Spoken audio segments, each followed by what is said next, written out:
monto bono du ganteme adigban we wato ka jantime ene o tout tete gbaja zamedo bere konto pété e gbaja koso.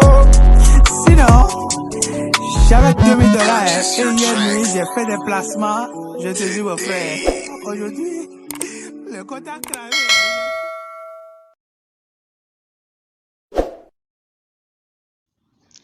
Oui, salut tout le monde, nous avons une nouvelle série de vidéos à poster.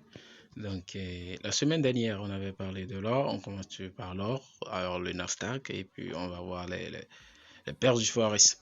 Donc, on voit, comme vous l'aurez pu remarquer, il y a la cassure terre, et on avait parlé en fin de semaine que vous devez profiter de la hausse. Comme il y a eu cassure terre, on est prêt autant pour la hausse que pour la baisse. Donc, ceux qui ont pris forcément ce buy, s'ils n'avaient pas placé le stop loss un peu trop haut, c'est-à-dire juste ici, au niveau 1910, ceux qui ont placé le stop ici, c'est qu'ils se feront sortir par le marché. Mais ceux qui viendront au niveau un peu en dessous de 1900, oui, ici, donc ceux-là auront au moins l'occasion de profiter de ceci. Et lorsque le marché aurait fait ce mouvement, ils auraient sûrement passé à break-even avant de se faire sortir à nouveau.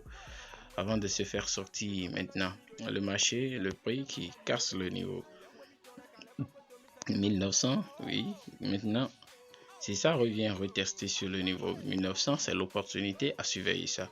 Lorsque ça va revenir buter sur le niveau 1900, sur l'instant 1900, qui, quand vous remarquez, c'est que ça a servi de support une fois, deux fois, trois fois, déjà avant d'être cassé.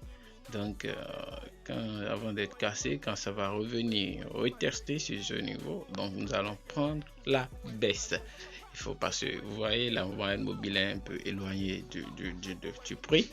Donc, ce qui veut dire qu'il y a la surextension. Et quand il y a la surextension, bon, il faut plus miser sur un retour à l'équilibre. Moi, je ne traite pas un retour à l'équilibre comme ça, donc je vais patienter jusqu'à ce que le retour à l'équilibre soit fait, l'équilibre soit rétabli. Et là, on va profiter de cette baisse. Merci. Oui, donc je le disais, regardez ici, c'est le Nasdaq, on comprend très bien. Il a respecté sa tendance. On avait dit quoi? Il y avait une cassure test. Oui, un peu en dessous des niveaux 1200. Donc on a juste attendu que ça nous donne un joli pattern. Quand on voit, vous allez voir, oui, ça a donné au niveau lors du retest. Et on a eu des petits englobantes.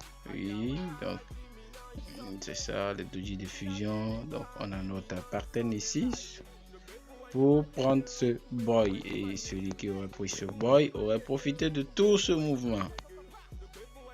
Il aurait profité, ça fait combien de pips? Regardez, c'est énorme.